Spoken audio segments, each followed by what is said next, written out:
Hey everybody, this is Debbie. Welcome to the Sane Progressive. I want to let this feed load for just a couple seconds to make sure that it is working before we go into a full interview with content. I know many people have been very excited because I'm joined today by Caitlin Johnstone, who I will introduce again in 1 minute.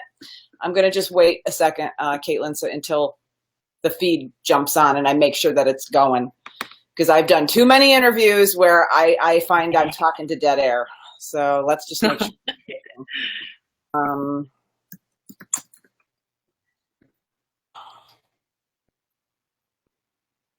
okay.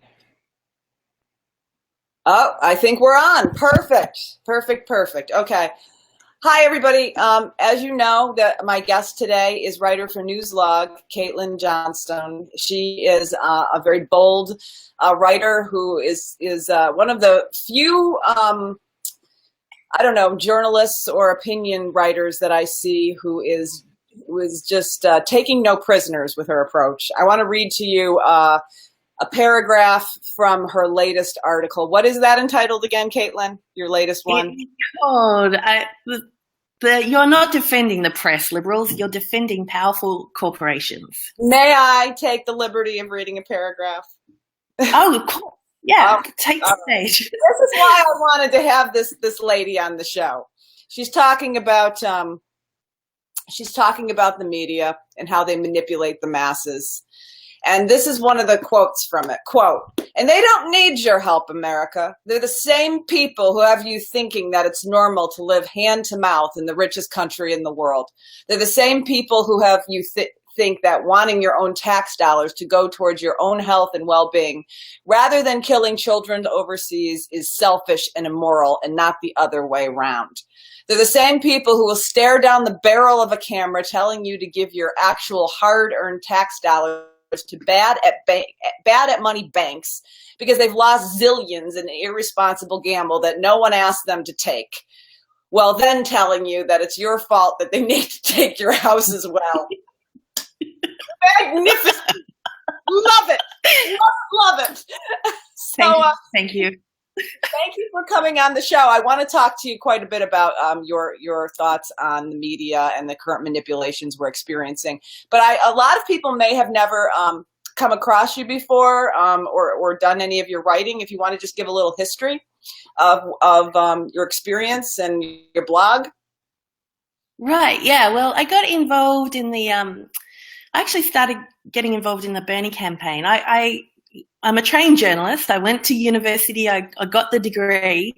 But at the time, the only way you could do journalism was to sign up to being a cadet in a large newspaper and basically regurgitating AP and Reuters for years until they had a little spot to do your own thing. But by then you would be so worn down, you would be wearing the corporate line like it was your own clothes. So, and I didn't want to do that. So I got through my degree and I did really well, but I couldn't make myself do that. So I just went into normal lies. I went into marketing writing and, where people at least knew that I was lying, that I wasn't telling lies under the banner of truth.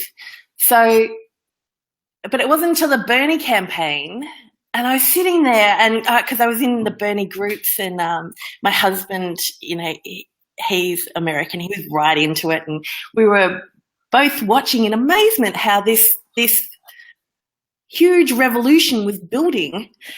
Unseen by the mainstream media. Like, no one was covering it. These were stories, these amazing stories were coming out through Facebook groups and Twitter and so on, and no one was telling these stories. So I got out the old diploma, went to Inquisitor, got a job there, and I was just reporting for them, but every now and then doing the odd opinion piece, and the opinion did really well. I was mainly doing that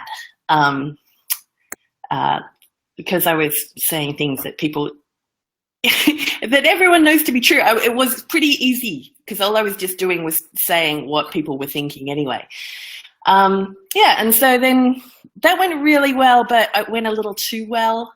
I got a little too much attention, and the Inquisitor was also getting hit by, attacks from the outside, and then they got put on one of those viral blacklists for fake news, and so were they on the Washington Post list? Was the the prop? I think it was the one. I don't know if they were on the prop or not one. I think they were on the one before that, which was some lecturer in Massachusetts, or something, like a university lecturer put out a spreadsheet that she'd made up, out of her own head, of sources that she liked, like news, and it went viral. And anyway, they got scared, and I can understand that. Zuckerberg, is putting in place all these fake news stops, and weird things would happen on my page all the time. I was definitely being brigaded, especially by armies of shills. So I think, they just decided that was way too much risk for them. So they asked me to tone it down a bit, which I can't really do. that was why I couldn't do. Zach fired me. It was more a quiet firing. I just couldn't write the way they wanted me to write. I just couldn't do it. So, so I went to Newslog. They've been really good to me. And, of course, they're a tiny little startup, so it's taken a while to get back my audience, but that's sort of coming together. And I've been writing like buggery since. I've seen that. You coming out with pieces almost every single day. Give the site so people who are new, who don't know you, it's Newslog. Newslog, yeah, NEWSLOGUE.com. So, and they've been really good to me. So they're a little bit buggy though, because they are a startup. That's the only thing. Well, I mean, and the only venues that we have right now are either totally independent outlets, or we have very small companies or startups that by the corporate money. You have been doing excellent writing. One of the reasons I wanted to have you on the show is that you have been giving a really great alternative narrative around the fake news and the corporate media. So I was just interested in what got you writing about that, and what specifically is your goal in this writing? What would you like to see happen? Well, I think what I'd like to see happen is what is happening, and that journalism becomes a citizen's right opportunity and an obligation almost to research for themselves what is going on, because the corporate media has been lying to us for a lot longer than just the last year or so. The Bernie campaign showed it in Technicolor, but that's been happening for a very long time, and that's why I didn't go into corporate journalism, because the writing was on the wall back 15 years ago. My father, in fact, was a journalist through the 90s, and I saw from the outside him get quietly censored by editorial. You just don't get put forward. If you have progressive views, you don't rise through the ladder.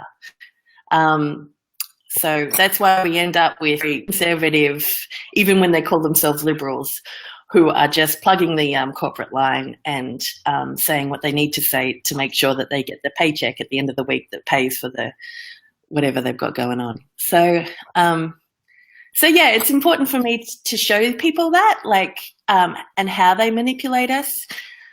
It's also important for people to know that psyops are legal in America now. As of 2013, Obama enacted like an act that allows the government to lie to its people. So that would be the provision in the 2013 National Defense Authorization Act, which there was a law previously, for people who aren't aware of this, where it was illegal for the United States government to use the kind of propaganda and psyops that we use overseas on the American people. And that now is gone. So that's what Caitlin's talking about, if you're unaware of what happened a few years ago. So, yeah, right.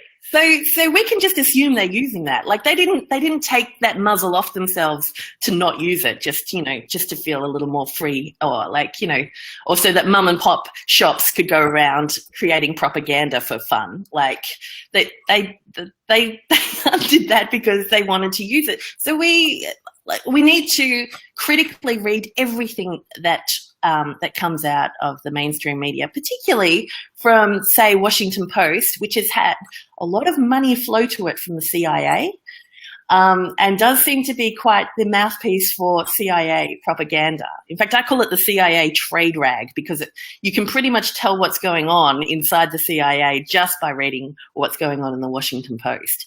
And of course, under that, they've got. This is Bernstein and Woodward's old paper. They have such a reputation, and they've used that to really drag the whole narrative into a very pernicious death spiral for not just the United States, but for the world. Because of the will of the people is not being enacted, we can't act on climate change, for example.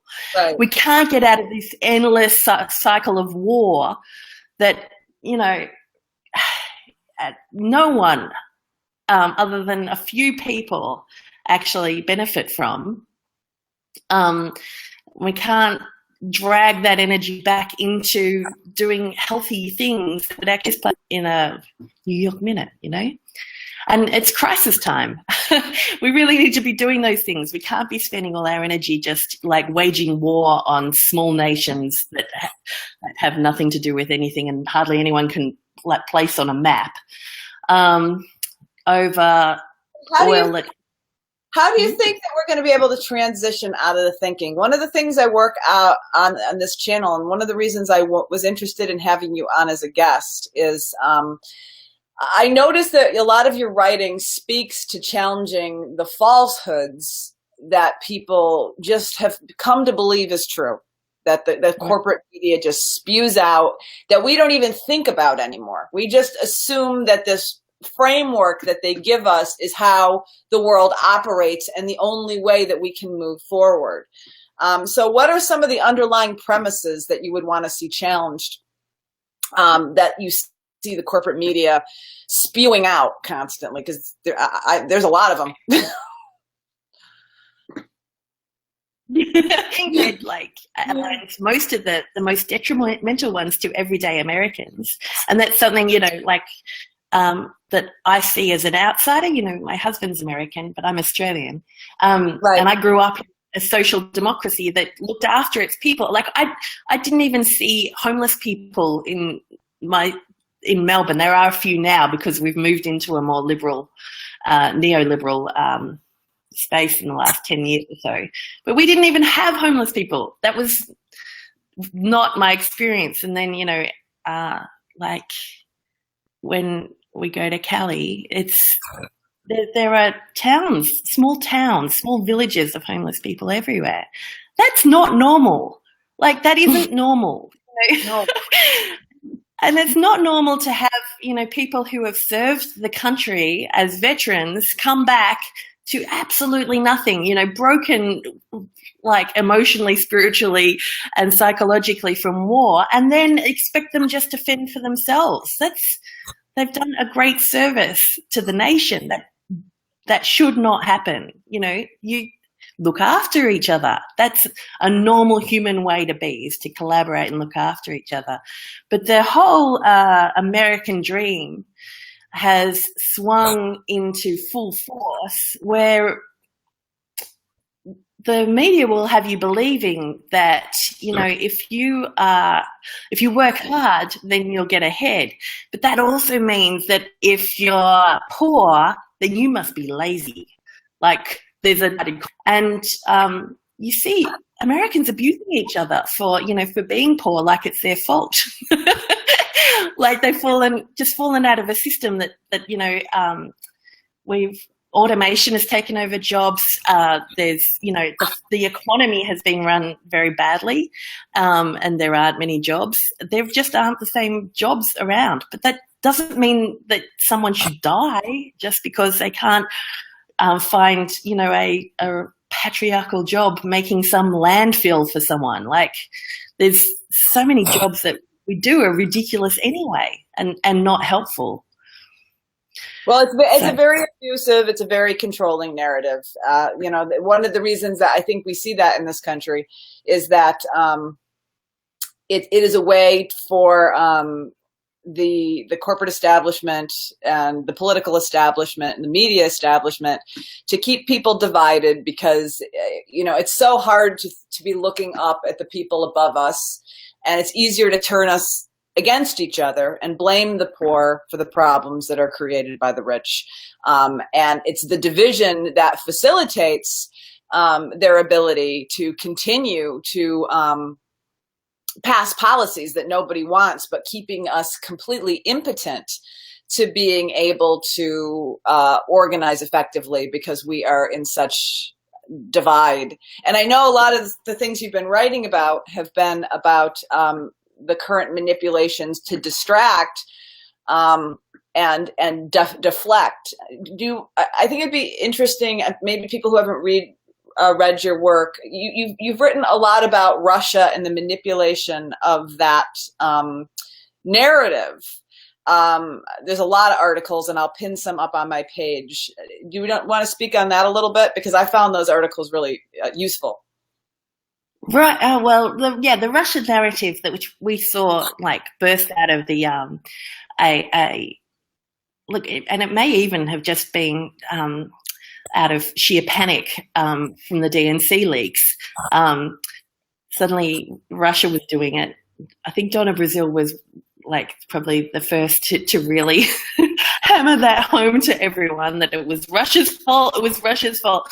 And at the time, everyone kind of giggled because, like, Russia hadn't been in the news for Russia. You know, the International Space Station. There's hardly anything that they just hadn't impacted our world at all. And then suddenly they were the demon, and everyone was talking about Russia like it was a really bad thing. And you'll notice everyone became an expert on Crimea and the Ukraine. Suddenly these people who, you know, like just regular everyday people were talking about Crimea and their annexation into and that's the power of the mainstream media, to feed these narratives into the consciousness. And I think our failure as liberals and progressives is that we are quite intellectual. We do love like a grisly narrative to hold on to. We do love the know-it-all sort of sense of yes, well, you know, I know about Crimea. The annexation of Crimea. Yes, of course, I can expound for hours about that. We love that, like that shit. We eat that shit up. So they'll put in these long think pieces into the New York Times, the Washington Post, where people read and then they digest and then they feel like worldly and cosmopolitan because they suddenly know a few facts about something. And then that becomes a part Hold on of a the mainstream narrative. Now, there was... Okay, try again. Right. There was no evidence at all that Russia hacked the election. Even the word hacked, Russia hacked the election, which was something that Obama said and became like a meme. was ridiculous. I mean, they were talking about the DNC emails being leaked or hacked or whatever, but in the minds of most Americans, it became that the Russians came in and diddled all the voting machines. They hacked the voting machines very quickly too. Like, you know, there was a poll done, a Gallup poll done, I think in December, and more than half of the people polled believed that the Russians had actually tampered with the election machines, which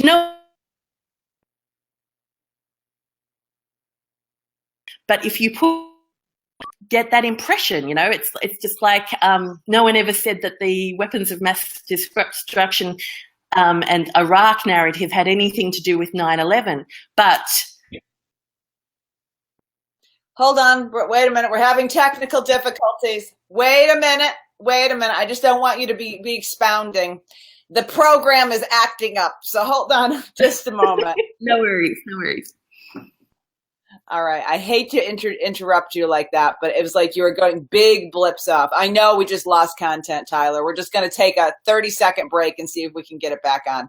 All right. You were saying, Caitlin, I'm very sorry, weapons of mass destruction and Iraq, and there was no connection, but they made one.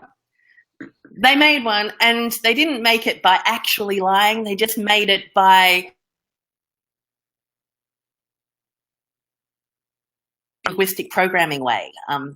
They kind of insert these ideas together, and people just take them as one. Like they're two ideas, but they swallow them as one. And they did that with the election hacking. So now we've got this bizarre situation where a country that we really, you know, were quite,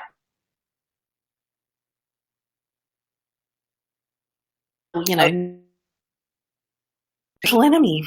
Feed keeps going in and out. I don't know if we're going to be able to keep doing this. I don't know if I should call you on the phone or not. Okay. I don't know. Well, let's just see if it corrects itself. But there's big gaps in the audio. I hate it when it does this. And I think Caitlin is in Melbourne, Australia. She's down under, so I think that might be adding technical difficulty, guys. So I'm trying to see.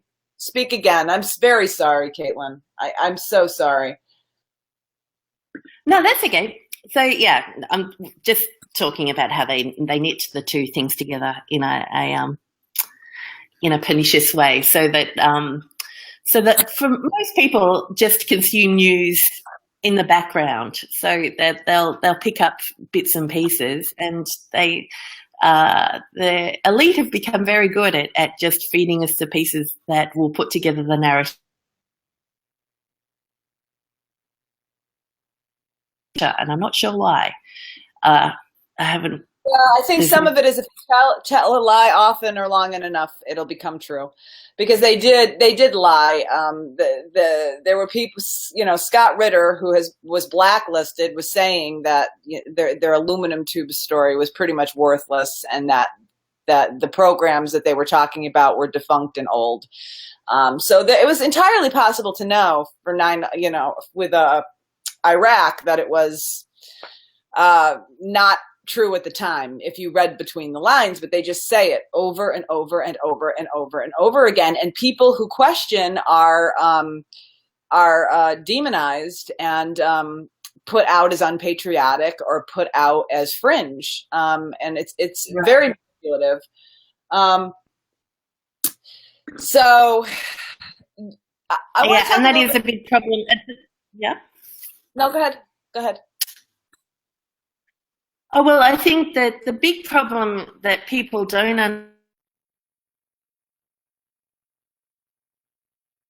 understand is that censorship, and they rely on black boxes, Burma style, and like not allowing people to say things. That's not the style. The style of censorship now is self-censorship. And if you feel ashamed to say that you think Trump might be right on one or two points, then you won't say it, will you? So you self-censor, and it's a very clever way of controlling people. So they just use shame and guilt and social shunning to isolate people who do see what's going on, and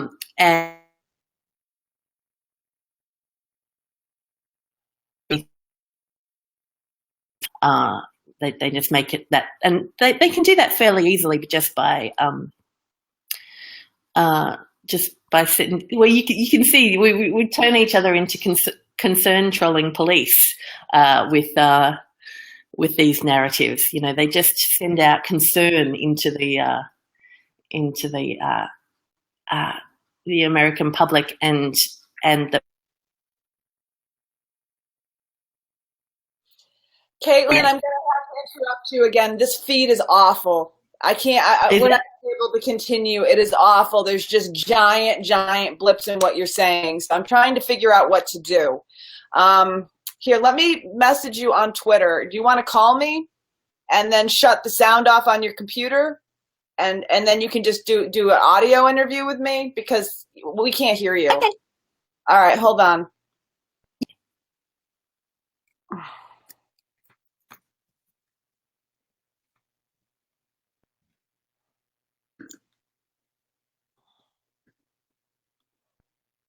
Very sorry about that, guys. I never know how this tech is going to work, and the YouTube feeds are worthless. Be Live feeds, sometimes they work, sometimes they don't. She is in friggin' Australia, and I hated to cut her off like that, but I mean, I couldn't hear half what she was saying, so you probably couldn't hear her either, and there's no way to do an interview like this. So I gave her my number, and maybe we can do an audio feed. And sorry about that, guys. Hopefully she can call me. Well, hopefully we'll be able to get a second half where she just does an audio interview with me. If you haven't heard of Caitlin Johnstone, she is a writer for Newslog. She has a lot of great pieces. She's very bold in how she lays it on the line. She's got a great alternative perspective. She challenges the media establishment lies in a really, really eloquent way. I know, guys. I'm sorry. Hello, Anne. Yes, I'm going to see if she's going to call me now. Make sure that she got the right feed. Let's see. Sure. Okay.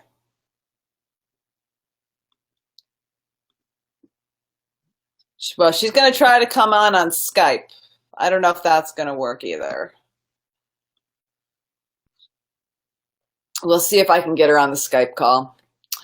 In the meantime, talk amongst yourself. If you have any questions for Caitlin, put them on the feed. Yes, it is. It is an audio feed is good, but this is getting old.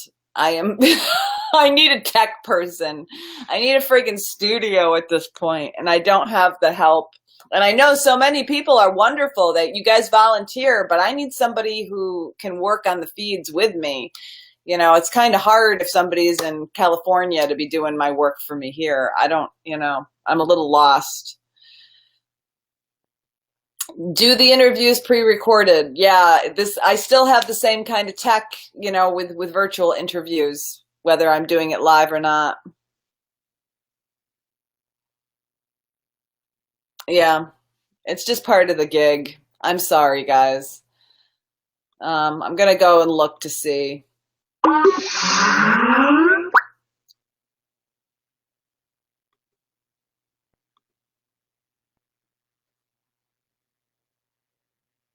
All right.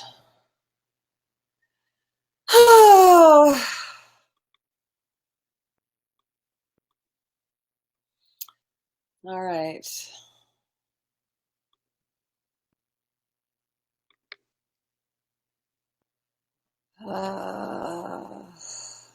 Okay.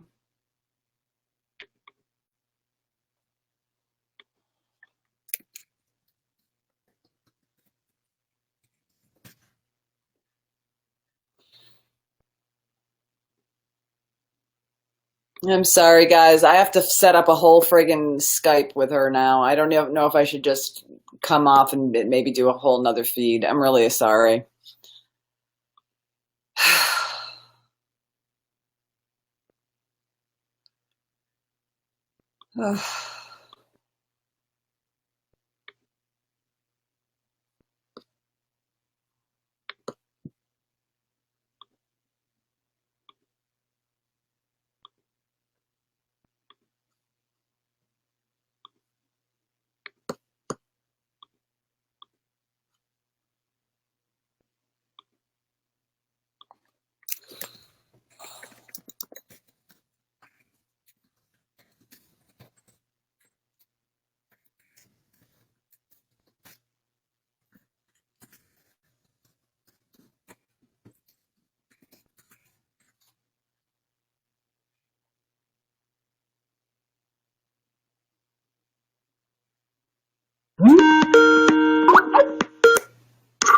Hello?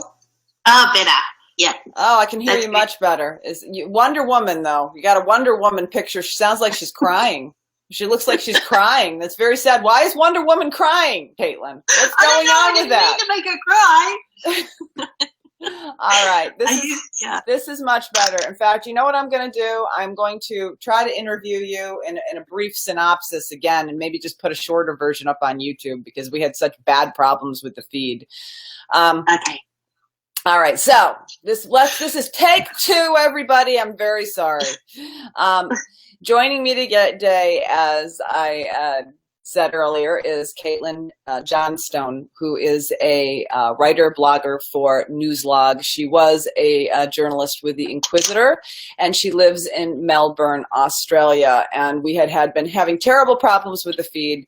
So now we're going to pick up our discussion. And what we were talking about was how the media basically creates really dysfunctional narratives or spin that then becomes somehow just accepted as how the American people talk about our cultural problems, our political problems. And Caitlin is writing to dispel a lot of these myths. And so hopefully you can pick up and maybe speak a little bit what you were saying before the audio dropped, and then, we can continue. I'm very sorry, Caitlin. No, that's okay. Because I don't know where my audio dropped. My audio sounded fine in my head. So, where did it drop out?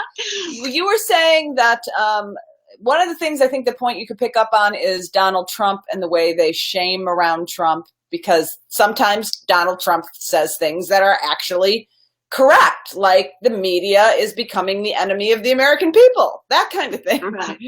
Yeah. Yeah, and that should be fine to say, oh, he's correct on that point.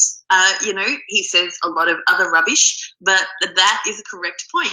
But people don't, because there's this kind of culture of self-censorship and shame around Donald Trump. And I don't know but I get a lot of PMs from people who can't even like or share my articles because of the social stigma that that will rain down on them if they say anything. And I'm not pro-Trump or anything. It's not like I'm putting pro-Trump stuff out there all the time, but I'm putting a kind of more even-handed approach where every now and then he says something that's correct, and I want to acknowledge that. So people have censored themselves rather than being censored by the state.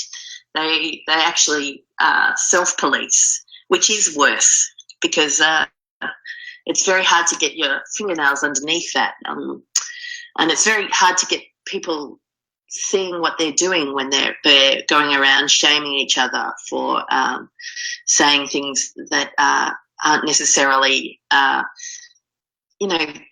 people won't accept anything but the most vitriolic anti-Trump rhetoric now. Like, you have to go out of your way to show how much you hate Trump before you say anything, and everything starts with that. We begin every sentence with, well, Trump's obviously an idiot, but yeah, maybe. It's what's really sad, what I find the most sad about it is the neoliberal state is just as toxic as the neoconservative and state. And the reason that you see the corporate media not going after Trump on many things, not all, but many things that aren't true. The Russian narrative about, the interference on his election on his behalf wasn't true. Some of the things they are attacking him on and giving him a hard time about wanting to have good, bilateral relationships with Russia is that in terms of the corporate state, in terms of keeping the establishment quo, a status quo, in terms of keeping a military-industrial complex functioning, the neoliberals are on board, same as the neoconservatives. It's all become morphed into this one cesspool that is a duopoly, but really almost a monopoly in the way it governs. And so you don't get significant criticisms on things that both sides agree on. Not totally, but often. Or you get hypocrisy with the left only pointing out the sins of the right when the sins of the left have been the same for 8 years. What was were you writing for the Inquisitor during the Obama years? Only towards the end, So, but I mean, I think you're right. The neoliberals and the neocons are actually basically the same party. I see them as the same people. I see McCain and Cheney and Graham as the same people as Hillary and Obama. They've got the same core platform of, holding the American economy in place by the barrel of a gun. That's what they want to do, and basically, that's all they want to do. They don't care whether or not, gay people can get married. They don't care whether or not, people have guns. They're the issues that they wedge us on and keep us divided over and keep us fighting on, but they're periphery compared to what they really want to do, and that's basically just keep their little military industry complex going for as long as possible. And keep their oil interests happy and make sure they make lots and lots of bucks out of death and destruction. So as long as we're arguing about whether or not we can keep our guns or the gay marriage or whatever, they're happy because we're not looking at the real things. I would say that they're not even a duopoly. They're the one party with two heads, the two-headed monster.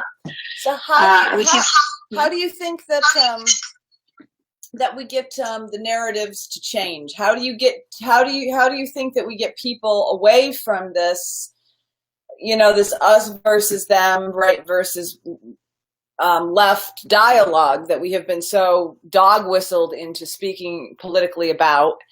And I mean, what do you think needs to happen so that we transition out of that? And because it seems the media is trying to foster it more than ever right now. The corporate media. Right.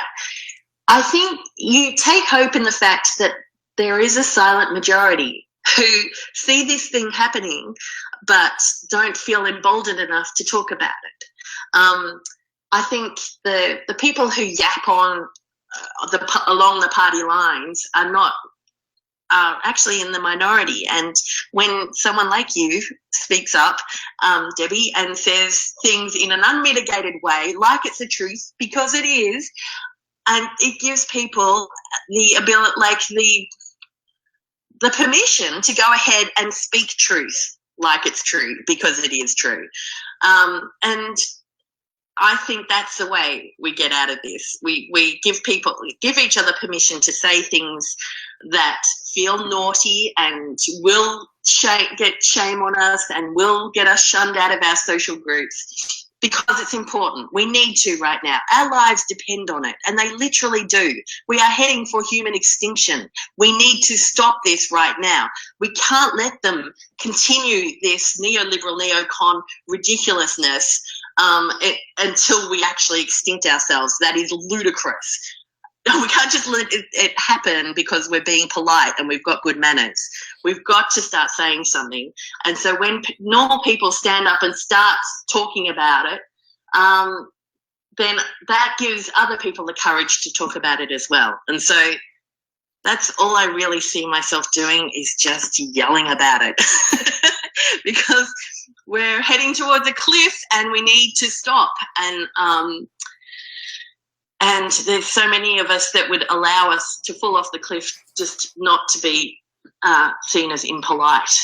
I don't care about rudeness. I'm just going to say it. Well, your writing is very bold. It's very direct, and it's refreshing because of that. Because it's unapologetic and it is just cutting through. I think the thing that gets me with a lot of the language on the left, it is empty and it's politically correct, but it actually holds no substance. We know the words, we know the right things to say, but it seems to me that the political correct identity has taken the place and substitutes for actual representation of minorities and marginalized people. Yeah. And I think, a lot of it is about ego, is about being able to put down these pretenses like you were talking about earlier, and just talking about things in ways. And I think that requires a self-examination on all of our parts, and not just, scapegoating the media. There's a reason that people have consumed those kind of manipulations for so long. I think people are tired of it now, but what do you think the reason is? People, gravitated to that for so long, even though it was so dishonest.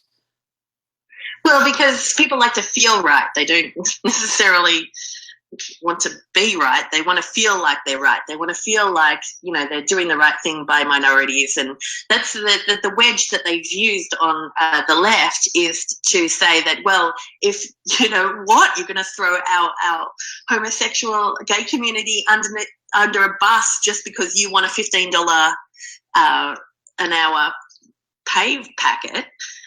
They've made it into a wedge issue. No, we want both things. You can treat minorities properly, and do normal progressive social things. That's easy. That's the easy part. But we also need all these other things. Thank you very much.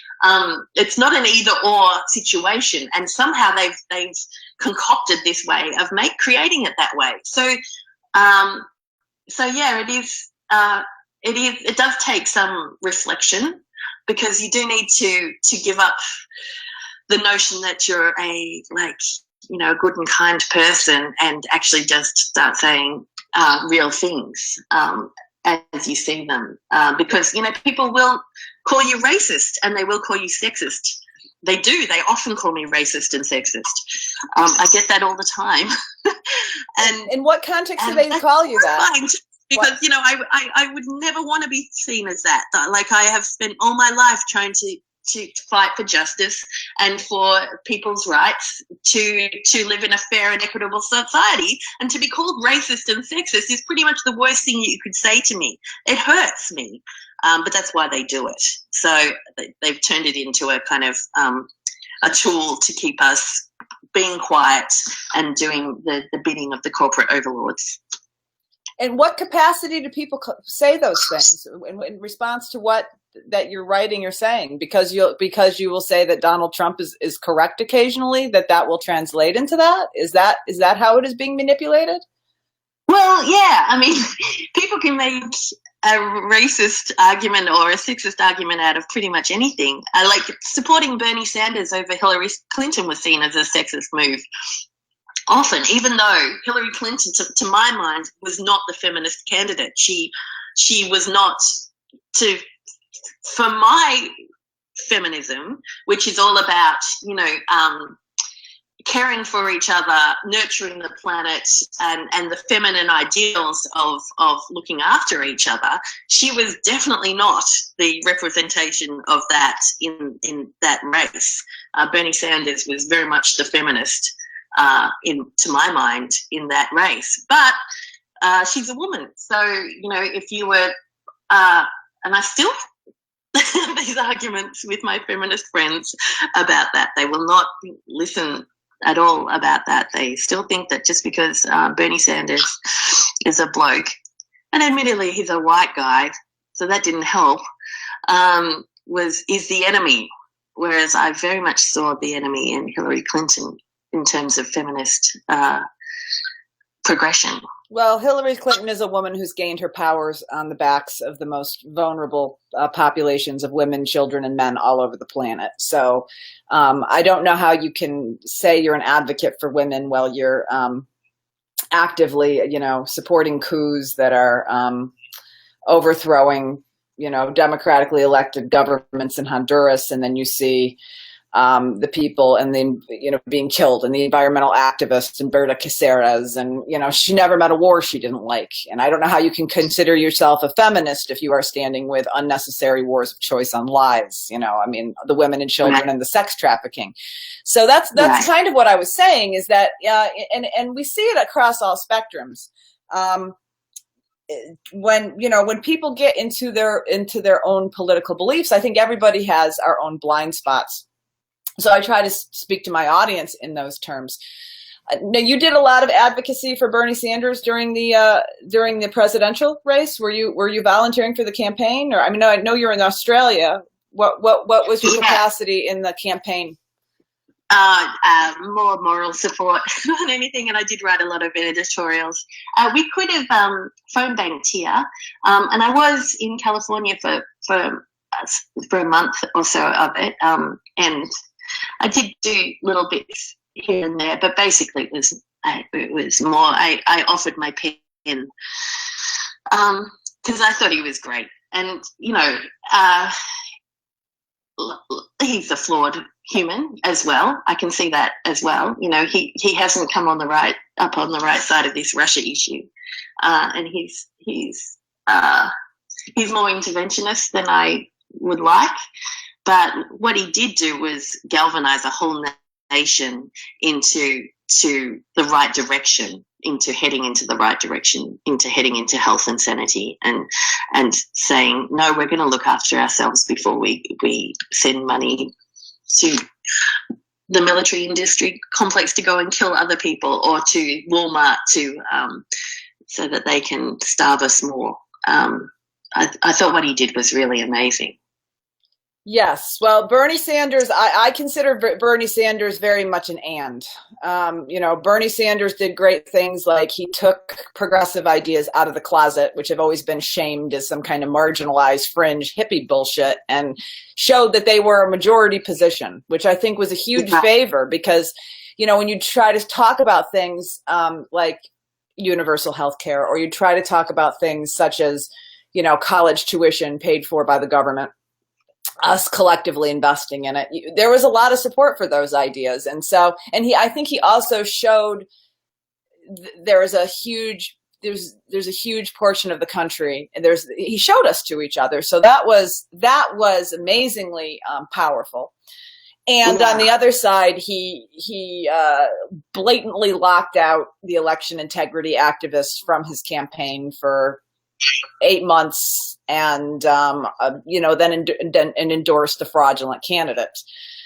And is now, the thing that troubles me about the Russian narrative is not that he's just on the wrong side of the Russian narrative and it's not true. The thing that has really upset me about that is that he's saying that it was Russia who interfered with our democracy in 2016. So he's deflecting the corruption and the fraud of the Democratic Party away from them, the very core things that you would have to address if you were ever going to reform that party, which is the strategy he's decided to take.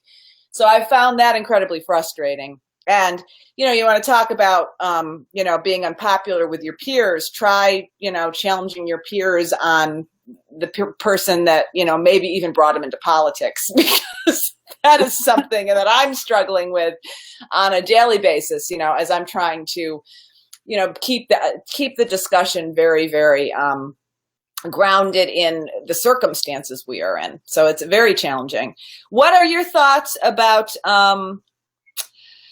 what strategies you think might be good going forward? What type of things that you're supporting, things that you plan on writing about, directions that you're looking to go? Well, I see that we need both a dem exit and a dem enter strategy. We need to be strong on both those things. There's still far too many people wandering around thinking that the Democrats are a good and holy party and that they're just doing the right by the people and they're still the workers' party. So we need people like Sam Ronan in there speaking truth to power and saying the things that need to be said about what happened. We need to hold a grudge, which is not easy for a lefty, hippie, progressive, where we tend to forgive and let go and all of that stuff, which is wonderful, but is not going to work here. We really need to hold a grudge. We need to hold the Democrats to their crimes. We need to rub their noses in it. And we need to make sure that everyone sees that and knows what they did. We need some accountability. We need people to look and see what actually happened. Right through mainstream America as well, because if we don't, then there won't be the mass flow that we need to a third party. We won't have the masses coming to the new resting place, wherever that might be. I'm not sure that that's kind of really erupted yet, but you can feel it. It's coming, isn't it? There's definitely. I talked to Nick Brainus yesterday with his draft Bernie Party. There's the Justice Democrats. There's Brand New Congress. There's all these movements that are coming up, and they're wonderful because we'll need somewhere to go. I don't know if the Democrats are salvageable. I am increasingly doubtful that they are. Well, my concerns with what I'm seeing, Caitlin, with what you're talking about, is that people, they say, well, the inside-outside strategy, and that we, take back the Democratic Party from within. But what is lacking in every single one of these groups that you're talking about, and there are some ethical problems with some of these groups, establishment connections, and the Justice Democrats making the media being a political fundraising organization, which just should not happen in its inception. But what I'm seeing with this is we have had decades of strategies going back to the Rainbow Coalition about taking back the Democratic Party. And I do not see any of these organizations talking about why that strategy has failed. I just don't see it. And, a policy plan isn't strategy. It's not strategy. You can have the best policy plan in the entire world and everything that we want to see happen. But what I'm seeing missing in that is the thing that is stopping us from being successful, if you wanted to take that particular strategy, is we have such a corrupt system and it is so fraudulent. And nobody's saying it. Even Sam Ronan, he said that the DNC rigged the election with the WikiLeaks. Nobody will even say out loud, even within the Justice Dems, they say that election fraud didn't happen. And Bernie Sanders is, they're trying, I see Nick Brana, who I think is a lovely person. I really have a lot of admiration for Nick. But you're talking about a man who has told us that he does not want to do this, that he every action has been to lead back to the Democratic Party, and he's lying about Russia, and it covers up the fraud. So how do we go about actually having effective strategy to get these goals accomplished when we don't address the reality of the situation we're actually in? Well, I think we just do what we do best, and we collaborate in small groups and in large groups and niggle. And I don't think we're going to see. Quite honestly, what I think we're seeing is a great awakening of people. We're all starting to not look to leadership or to one overarching person who's going to lead the way, but to our own inner sense maker, our own inner intuition, and letting that guide us into creating spaces where things can happen. And so I'm not sure that we'll be able to map out a grand plan and execute it perfectly. I don't think that that's the way this is going to roll. I think this is more an evolution than a revolution. I think we're going to see people like Sam Ronan doing amazing things from within the Democrats, shining a light, waking a few people up there, and then creating more space in other ways, which is, very airy-fairy, and I apologize. No, you don't have to apologize, Caitlin, because pretty much I don't think anybody really knows precisely what to do in this situation. We have a government that has been usurped. Both parties are fully usurped. I just don't see in any of this people really, talking about the brass tactics of how you take a party. How do you take a party when you don't have leverage? There is no leverage. What do you do when they say no? The Democratic Party notoriously says no. No, we're not going to do this. Okay, so, because Sam Ronan's not going to get that position. That's not going to happen. He's not actually going to be put in. So what do you do?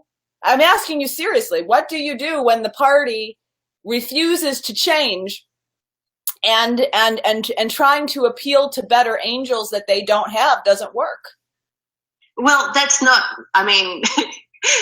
the point really is not to get them to change or to appeal to their better angels, which we know they don't have. These are people who are literally there just for the money. They are not there to serve the people. They've shown that time and again. Exactly. You and I know that.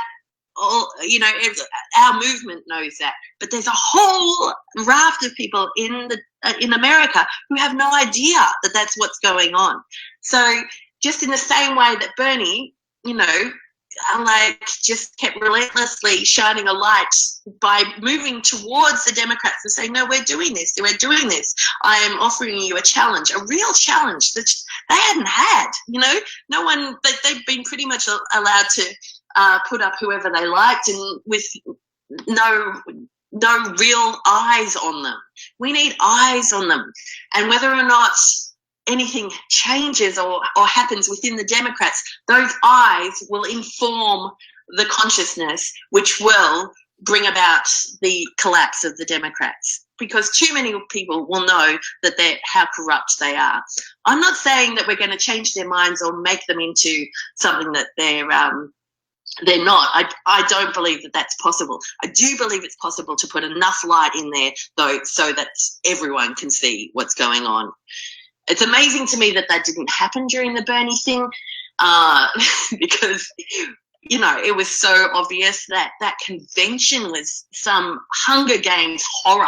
It was just awful. It made me sick to the guts just to see it, even like tiny clips of that. The sheer oppressive nature of this, you shall do what we say, that the Democrats have going on there needs to be seen, but not just by our group. That's clearly not enough. We need more people to see it, and we need that as well. quickly I think the Dems are now a minority party. They're only 25% of the population. 43% of voters are independents. And a lot of more people aren't registered in any party. It's now that more people are outside of both parties than they are in. So I think I think actually a lot of people have seen it. I think the biggest challenge is nobody knows what to do. And so I think people just continue to go back to the same kind of things. And it's very challenging.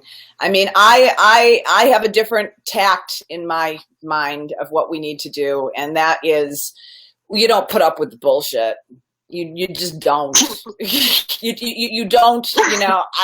It floors me every day that people are still. When I see Nick trying to draft Bernie, I'm just looking at him and I'm like, okay, Nick, he just said Schumer was the very best person for the job. He just voted for James Mattis. He just voted for the Department of Homeland Security chief.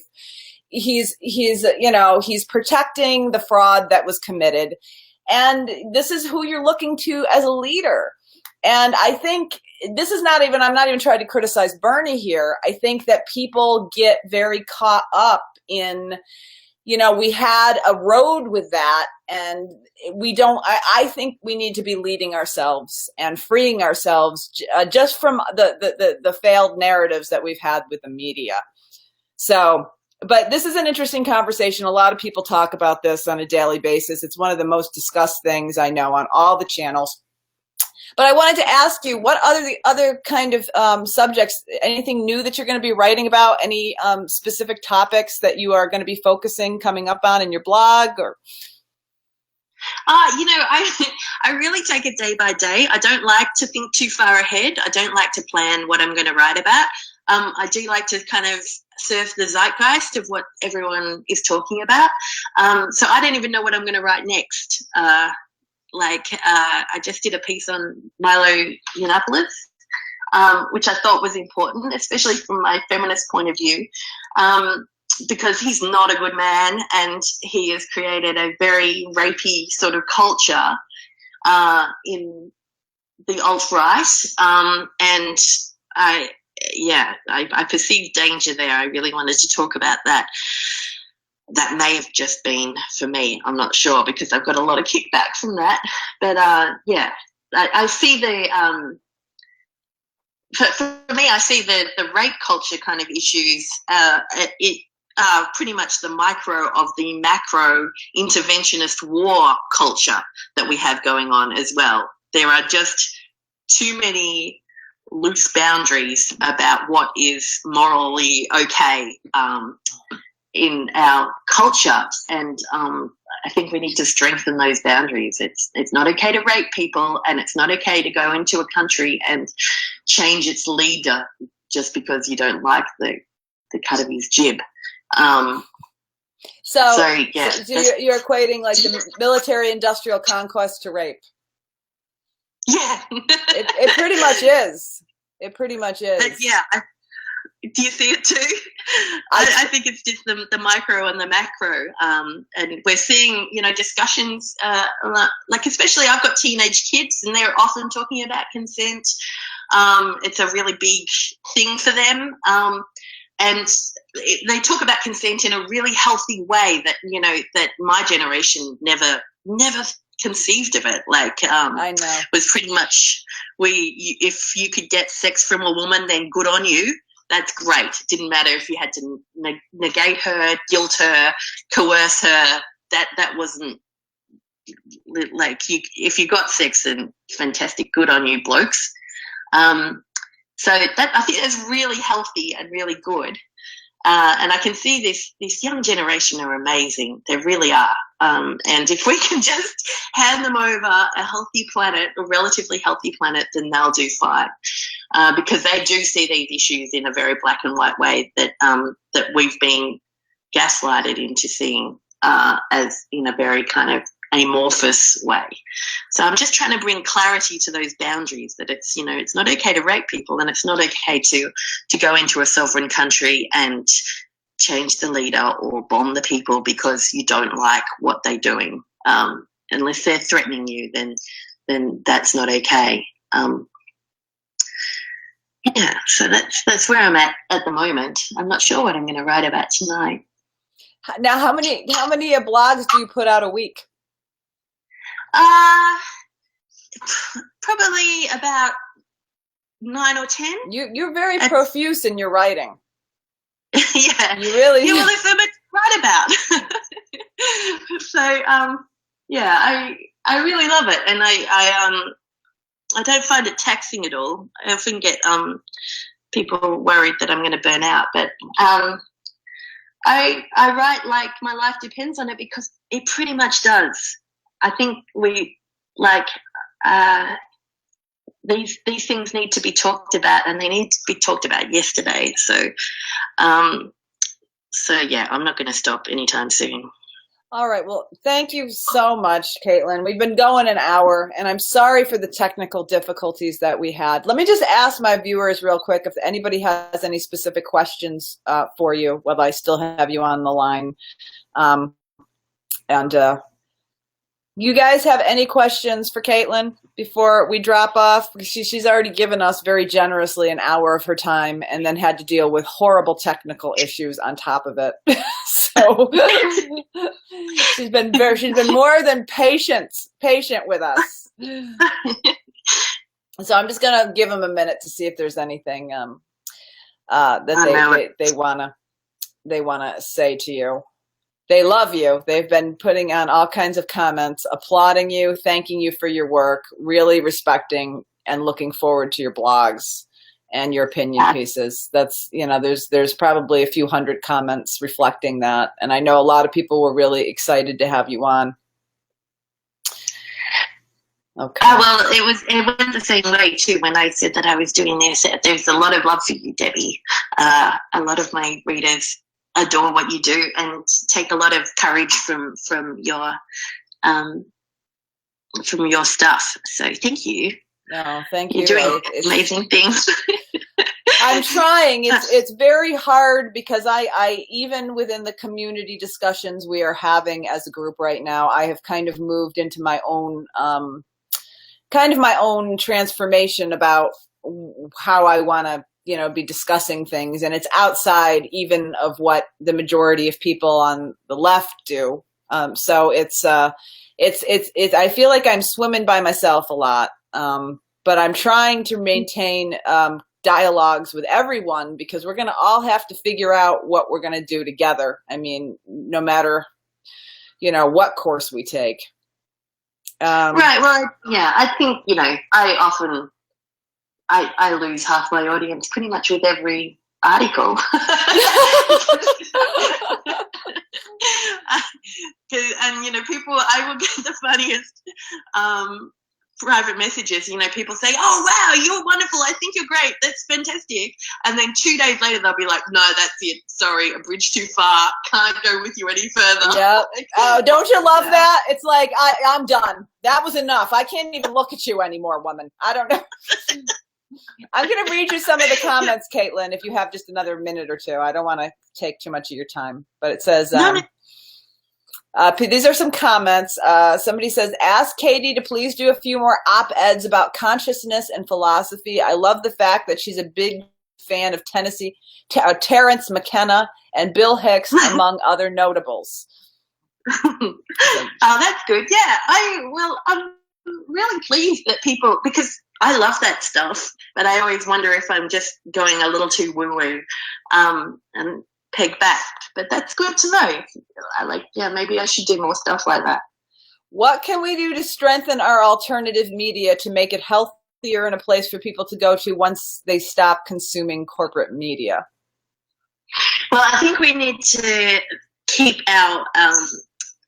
strengthen our social media. I think that's where where I perceive the danger. The Facebook thing has already started. I don't know if you've noticed, but I have.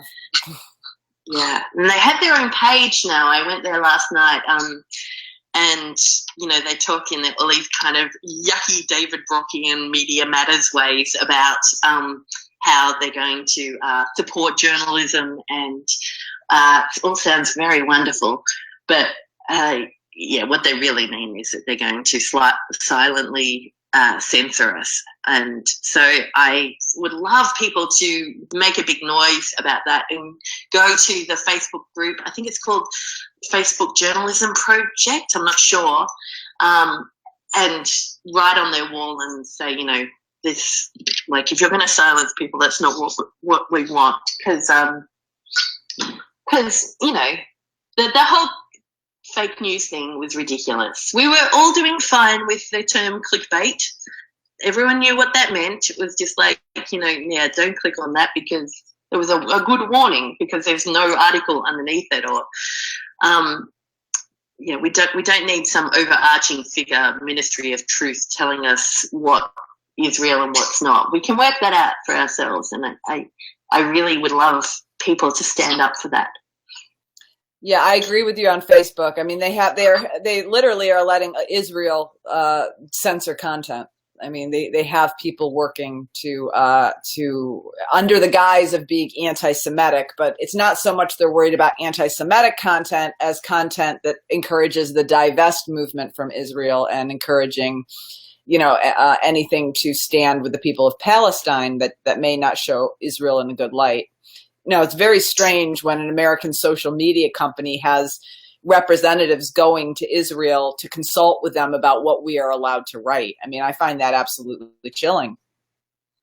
Well, yeah, they never bring out the anti-Semitism clause with Jill Stein, for example, or with Bernie Sanders. That they're not protecting Jill Stein from anti-Semitism by saying, you know, you can't talk about her because she's Jewish. It does seem a little more politically motivated. No, it's terrible. than human rights protecting. All right. Well, I think that's the last. I'm going to let you go. You've given us so much of your time, and you've been so patient. I am thrilled to meet you, Caitlin. Oh yeah, me too. This is great. Thank you so much for having me on. I'd like to have you on again when we get the tech issues worked out. Because I am working to get a third-party program that doesn't go through any of these venues and get a smooth connection. So I'm going to be investing in that. And then when I get that in place, we can have an interview that's actually maybe smooth. It's okay. It really is. I struggle with technology myself. It's not part of my skill set, but you know, it's part of the job, isn't it? We will work these things out. So, but thank you so much for your interest and your time. It's really, really lovely to meet you, Debbie. All right, thank you, Caitlin. Bye-bye. Okay, thanks. Bye. All right, guys. Sorry about the tech issues. I think what I'll do is cut the interview off on YouTube, where she did the audio call with me, and then try to salvage anything that was smooth in the beginning, and then cut some of the bigger blips out. Really sorry. Very, very, very, very, very, very, very sick of tech. Thank you for joining us today. I'm going to have an interview. Hopefully it'll go smoother with David Cobb at 11 a.m. tomorrow morning. I have a hunch because we are in the same continent, we might have a better shot, but who knows? Who knows? All right. I'll talk to you all soon. Bye-bye.